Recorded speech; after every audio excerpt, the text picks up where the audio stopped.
Hi and welcome to the studio of Good Living. My name is Phoebe Schilla and today at the studio we're going to be cooking homemade butternut squash soup, which is a delicious soup for fall. It's one of my favorites and I wanted to share this with you. So my vegetable soups are always pretty easy. And for this soup in particular, I just have some carrots, which kind of boosts the color of the butternut squash, makes it a little deeper orange. We have a couple stalks of celery because I like celery. And I went ahead and I peeled these stalks of celery. And the reason I did that is because celery is stringy. Have you ever taken a bite of a piece of celery and all of a sudden you have strings hanging from your mouth? It doesn't puree well at all, so I go ahead and I peel it ahead of time, and that just makes for a silkier soup in the end. I also have some garlic because I like garlic. And we have some sage, because sage and butternut squash is a classic combination. So to peel and to prep your butternut squash, and you want to select a squash that is smooth skinned, that is heavy for its size, no signs of mold or decay. We'll trim the top. And this one's pretty hard. And we'll trim the bottoms so we have a nice flat surface that we can stand the squash on. And I know some people take their knife and cut the skin off with the knife, but that you really can lose a lot of flesh if you do that. And it's hard and it's clumsy to do it that way too. So you just take a vegetable peeler. A standard vegetable peeler works wonders. I always peel away from myself. It's a classic technique. I was taught that in France. I think I used to peel it towards myself, which feels really strange now. So just go ahead, peel it. Doesn't have to take you very long.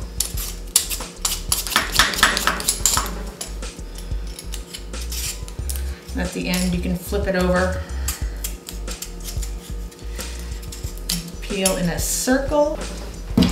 Once the squash is peeled, you'll separate the stalk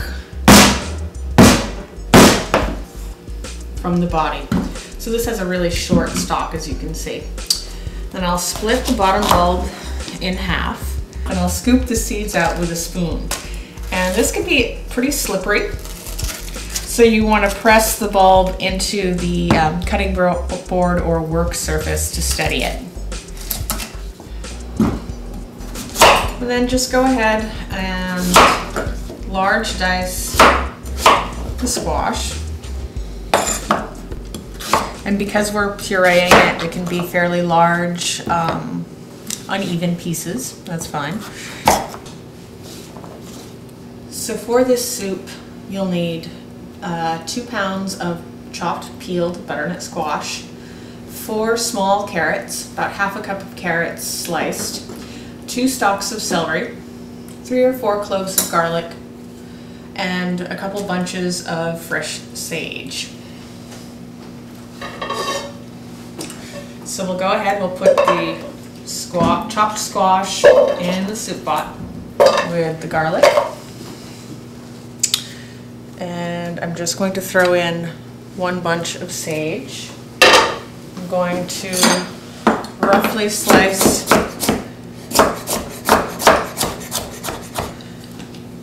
the carrots and the celery.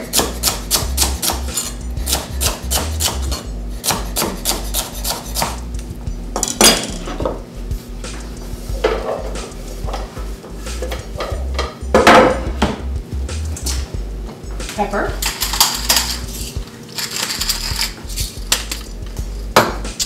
Some salt.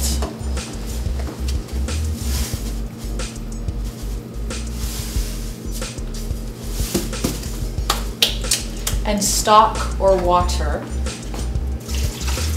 to cover. So just cover your soup ingredients with stock or water. Go ahead, turn it to simmer. And you can set this on the back burner and let it go for about 30 minutes or so until all the vegetables are cooked and soft. And then we'll puree it and we'll finish it with cream. So here we have our cooked, not pureed butternut squash soup. So during the cooking process, make sure that the level of liquid stays over the vegetables, so you can add more liquid if the level drops. I'm going to pull out and discard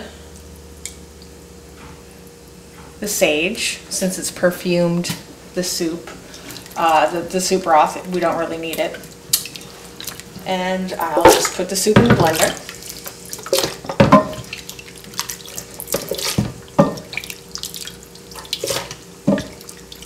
And if you're pureeing it while it's really hot, puree it in batches. That way you're less likely to get burned.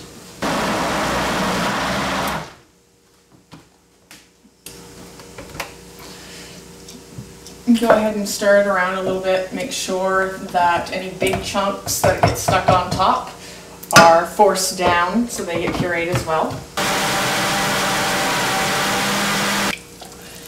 So, and it's a beautiful color too. It looks like really brilliant farm fresh egg yolks when it's that color.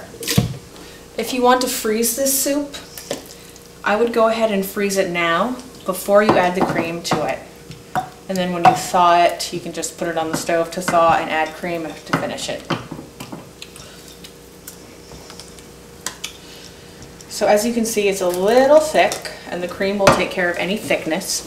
If you're on a really strict low-fat diet and you don't want to add cream, the soup is quite fine, is quite lovely in fact, without any cream added. It's a little plain. The cream adds some richness and some mouthfeel to the soup that really can't be duplicated. So we're going to add 1/2 to 3/4 of a cup of cream to this soup.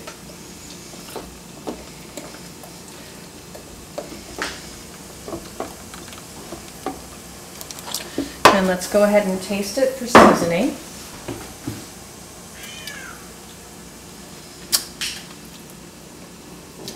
Needs a little salt.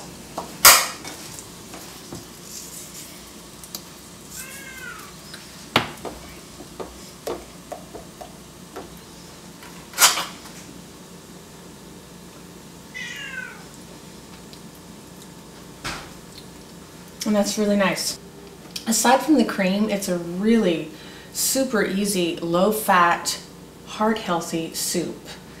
And when you consider that this is about 2 quarts of soup and I added less than 1/2 cup of cream to it, that's 8 tablespoons. So you figure there's 2 quarts, that's 8 servings, so that's 1 tablespoon, give or take, per serving. That's not much at all. Ready to serve at your next dinner party or event. Creme fraiche in the center, sprinkled with parsley. You could also do chopped toasted walnuts as a garnish, and that would be lovely too. Thanks for joining me today at the Studio of Good Living, and hope to see you again soon.